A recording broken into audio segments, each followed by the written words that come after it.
Welcome back to Annie Recapped. Today we will cover the series Gubyer Kakuri-san. Make sure to subscribe to Annie Recapped and hit the bell icon to be the first one to watch our new recaps. Let's begin. The show begins with an explanation of a game called the Kakuri-san Divination Game.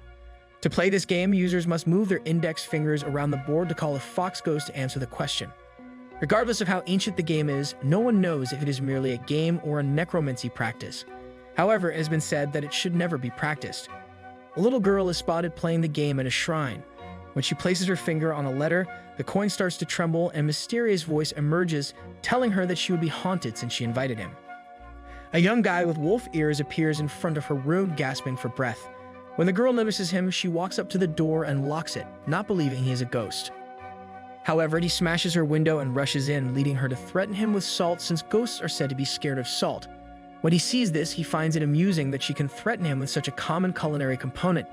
He does, however, cry out in anguish as she inserts it into his eyes. Enraged, he begins to pluck her cheeks out, but is astonished to discover that she is emotionless.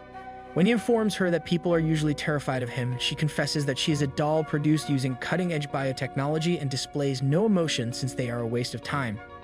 Later, as they prepare for dinner, Kakuri is astonished to see such a young child eating junk food and declares that he will cook 3 meals a day for her since she requires a good diet. He attempts to distract her from the junk food by reminding her of 3 meals a day, but she still prefers her good old junk food. He inquires about her family, to which she answers that she has no family and has been living alone for a long time. When Kakuri hears this, he feels sad for her since no kid should be left alone without the supervision of an adult. The following day, while Kakuri is showering the doll, Kohina once again summons him. She is terrified when she sees him wearing just a towel, and when he asks her to bathe with him, she calls the police. After the cops take him away, he returns later and scolds her. Later, they settle down, and Kakuri inquires why she summoned him. Instead of approaching him directly, she searches the internet for answers to her questions. Angered, he tells her that he is better than the internet, and she starts asking him strange, unanswerable questions. However, when she inquires about the weather, she discovers Kakuri checking the internet for the answer himself. Because his laptop is broken, she mocks him, claiming that the powerful Kakuri will get better someday. She starts asking about his age since he can only answer basic inquiries. However, she carries a lie detector, so he does not lie about it. He refuses to answer her since he can no longer pretend, and she confronts him with the fact that he has no friends. Meanwhile, a black dog transforms into a young boy and sets out to find his fate. Back at the apartment, Kakuri tells Kohina that he was formerly worshipped at a shrine, with many people visiting his altar daily. The shrine and his house were both destroyed over time. He remembers Kohina visiting his modest shrine and how he used to keep an eye on her. Hearing this, she responds that rather than guardians, people like this are referred to as stalkers. When Kakuri enters the apartment, he notices Kohina on the floor and rushes up to assist her. However, she claims that her battery has died, and Kakuri believes she was just hungry. Because he feels the junk food won't satisfy her appetite, he returns them to the shop, and Kohina accuses him of being a monster for not allowing her to eat her favorite meal. She pulls out a lightsaber from nowhere and starts assaulting him. Kakuri flees for his life because she is determined to chop off his tail and ears. The day passes, and Kakuri never returns. Kohina restarts the game, hoping to see him again, but is disappointed when she receives no response. Her life returns to the typical cycle of loneliness, slowly consuming her. She attempts the game, unable to bear any more loneliness, and tears begin to fall from her eyes.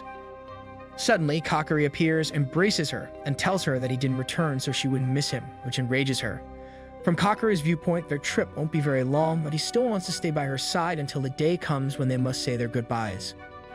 When Kohina returns from school, Kakuri notices that she doesn't smile. Since she needs to be a part of society, Kakuri informs her that he will teach her to live appropriately and help her develop since he fears she might get bullied later on. However, she quickly changes the subject by asking him what evidence he has to convince her that he is real. Since it is such a weird question, Kakuri is left stoned. Since he would disappear if she stopped thinking about him, Kakuri does his best to make her notice him. He then assures her that he will teach her to smile more. Later, he changes to her fox version since she loves his paws and begins teaching her to smile. The following day, while returning from school, a gloomy Kohina comes across a costumed man who instructs her to smile more. However, her smile freaks him out, and she continues meeting strangers and freaking them out with her smile. On the other hand, Kakuri, who is outside, spots Kohina, and the two decide to return together. Since her smile is so awkward, he assures her that he will teach her everything and that her smile will come on time as it cannot be forced. Kohina feels that if she doesn't learn how to do it, Kakari will eventually come to dislike her and leave her to rot alone. Since she is skeptical, she makes a promise to him, saying goodbye to her worries about loneliness. On a rainy day, while Kohina is outside, she spots the dog who has put himself up for adoption. As she approaches him, she spots a young boy who jumps at her, announcing that she is her new master. At the home, Kakari is enraged that she returned with a pervert, and the boy formally introduces himself as an Inugami, a dog ghost. He has mastered theft, so he manages to enter despite Kakari locking the door. Kakari informs Kohina that Inugamis pretend to be obedient but are wicked inside, and several incidents have occurred where the master perished.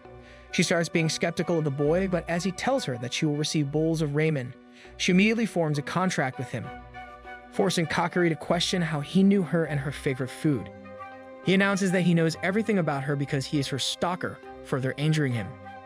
Inugami reveals that he was a dog in his previous life, and when everyone ignored him, Kohina was the only one to have cared for him, therefore prompting him to discover everything about her. Suddenly, he begins fantasizing about marrying Kohina, and Kakari has no choice but to slam him down. Since they cannot let him live together with them, Kakari assigns him a room outside, which he happily accepts after knowing that Kohina built it. Afterward, when Kohina is petting Kakari in his fox form, Inugami enters his dog form and begins getting closer to her. Since he is too squishy, Kakari can't help but pet him, though Inugami soon warns him for even getting closer to him. Inugami asks Kohina to write her name on the paper.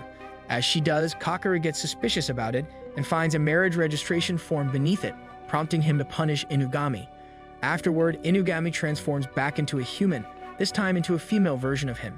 Since he doesn't know what he was before dying, he can change into either gender, prompting Kohina to ask Kakari if he has this function, enraging him. Since Kakari won't leave her alone with Kohina, Inugami announces that they must settle everything with a deadly battle, and Kakari complies. She brings out guns while Kakari engages her, using his frying pan as a weapon. However, Kohina suddenly starts petting a random girl, and as the two notice this, they are enraged. Later, while the two are drinking, their inferiority complex toward the cats is revealed, and they can't help but make out with each other. However, when Kakari reaches for her hand for a handshake, Inugami renounces his intentions of never making up with him since he continues to stand between her and Kohina. Since each of them has responsibilities now, Kakari decides to cook for Kohina, who needs a good diet to grow healthy. On the other hand, Inugami is assigned to be the guard dog who picks up the morning newspaper. Because his responsibilities are limited, he frequently picks up on Kakari by nitpicking flaws in his duties. When Kakari calls Inugami, he doesn't get any answer, prompting him to search for him in his room. As he enters his room, he is astonished to find it covered with Kohina's pictures and dolls. Later, Kohina informs Kakari that they need to correct Inugami as he doesn't listen to her and does the opposite of the command. She informs him that she stumbled upon a bookstore the other day where she found a book about teaching a dog to behave. Since it is a guide for an ordinary dog, Kakari doesn't believe it will work, although Kohina believes it will get Inugami to listen to her. Inugami, who is eavesdropping, finds it absurd that she can control him with just a book, but finds it exciting when he imagines himself being whipped by Kohina. The following day, while Kakari leaves for the supermarket, Kohina informs Inugami that they will start going out on a walk every day. Hearing this, an exciting look sprouts on her face and she begins wagging her tail. They go out daily to enjoy themselves, but it doesn't last long. Since the children get tired of their hobbies quickly, she hands Inugami's rope to Kakari and assigns him to accompany him on walks every day. Later at night, Kakari wonders about the thing that could be holding Kohina back from accepting herself as a person, rather than a doll. To help her, he visits her room but finds her buried deep in Inugami's clones, prompting him to punish them. Alone at home, Kohina decides to eat ramen since she can only enjoy it when Kakari isn't home. However, her party is soon spoiled when he enters and stops her from eating her favorite meal. Kakari wonders if he needs to do something about her meal, and Inugami suggests that he bring her a dozen noodle bowls and feed her until she is traumatized, injuring him. However, Kakari believes that it isn't surprising since they don't have much empathy. When Inugami asks him why he is living with her, he reveals that he doesn't have anything to do, so she decides to hang out at her home. After Inugami leaves, Kakari reveals that he made a promise to her a while ago. Since he is unsure that Kohina remembers it, he asks her about her past, and she responds that she can't even answer yesterday's meal. At night, Kakari wanders around on the lawn when he discovers Inugami burying something. Curiosity overtakes him and he digs out a magazine about being famous in front of a girl. On the other hand, Kohina asks Inugami to be kind to Kakari, to which he responds that kindness is an emotion unbeknownst to him, prompting her to teach him. Suddenly, Kakari walks in and scolds him for using dirty tactics on Kohina to win her heart. Another time, Kohina again plays the Kakari-san game, along with Inugami, and accidentally summons a random drunk man. The drunk man is revealed to be a Tanuki ghost Shigaraki, Kakari's former roommate.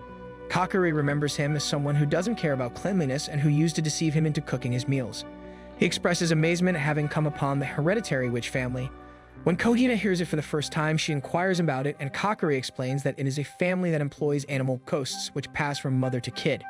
Shigaraki chooses to live with them since he has nowhere else to go, but Kakari is opposed, claiming that he can never trust a Tanuki. However, he deceives Kohina by offering her money, which soon turns out to be another deception. The next day, he begs Kakari for a loan, which he rejects since he hasn't repaid a previous one. He then gives him his money, even though the coins are from a long time ago and have no worth anymore, leading Kakari to weep. When Shigaraki decides to explore the town, Kohina and Kakari pursue him and soon discover him entering an orphanage. There, he presents the youngsters with some candy.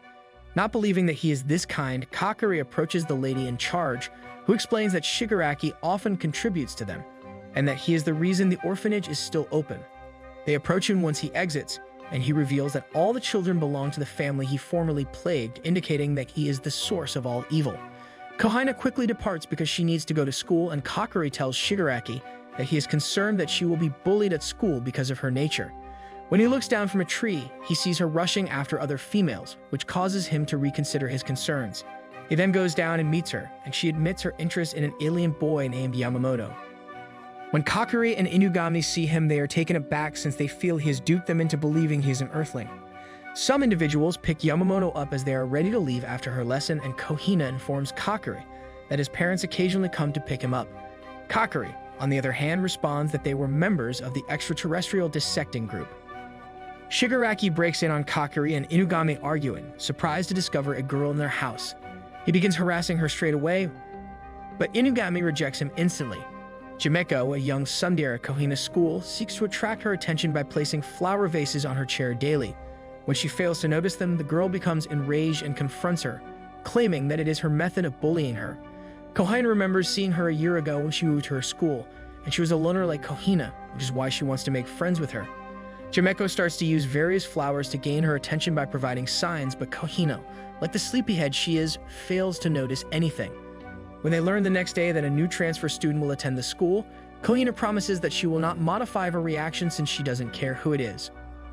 To her astonishment, Kakari is revealed to be the transfer student, and Inugami introduces himself as another. When Kakari tells Kohina that he entered school to help her make friends, she points out that the gap between her and her classmate has only grown since his arrival, forcing him to rethink joining the school. One morning, when Kohina wakes up from sleep, she notices the spirits floating in her house. Since it's an odd ability, Kakari warns her that she shouldn't go near them and should never make eye contact. Keeping these instructions in mind, Kohina decides to help one of them, who is a bit injured. When Kakari notices her getting closer to it, he dispatches it, but the Cyclops soon return. When it bites Kohina on her hand, tasting her blood, Shigaraki notices this and decides to take him away. However, due to her persistence, she bribes him and promises him that he will keep it secret from Kakari. They get along fine until Kohina falls and the Cyclops begin to lick her blood. Seeing as it has developed a taste for her blood, Shigaraki warns her not to spend much time with it and takes her away. Later at night, while she is sleeping, the Cyclops sneaks into her room and prepares himself to drink her blood. However, Shigaraki, anticipating its move, soon appears and kills it. Unfortunately for him, the Cyclops leaves a dying curse on him, injuring his face. Since children shouldn't be able to see ghosts, he removes her ability to observe them, and when she wakes up, she informs everyone that she cannot see any of them, relieving Kakari a bit. Outside, she reveals to Shigaraki that she was planning to eat the Cyclops, causing him to worry about her mental health. Will the young Kohina get her emotion back and start interacting with her classmates? What do you guys think? Find out in the next video. Thank you so much for staying until the end. Make sure to subscribe to Any Recap for more similar videos. Bye.